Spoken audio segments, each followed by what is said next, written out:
A lava river flows from the Mount Etna. Mount Etna is the biggest volcano probably in the Europe.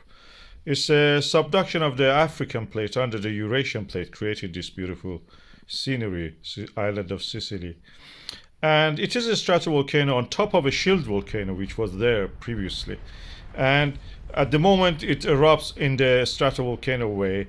It has a lot of effusive eruption, especially in the night. It looks very impressive.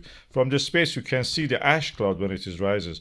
Earlier this year, we had this eruption from one of the main vents of it, and this was quite explosive. It released a lot of pyroclastics, and the lava flow was actually a subsidiary of that later flowing, and this is now the predominant phase of the eruption from the Etna. We don't have that explosive one. Just we have a vent on the side, parasitic vent, erupting lava, gently flowing toward the lower ground, and also moving toward the sea, Mediterranean Sea.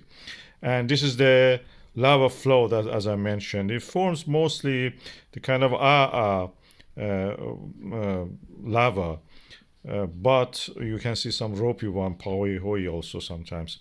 It has a lot of sulfur around when it erupts. This is a main form of eruption is through those flows and also through these lava tubes, as you can see.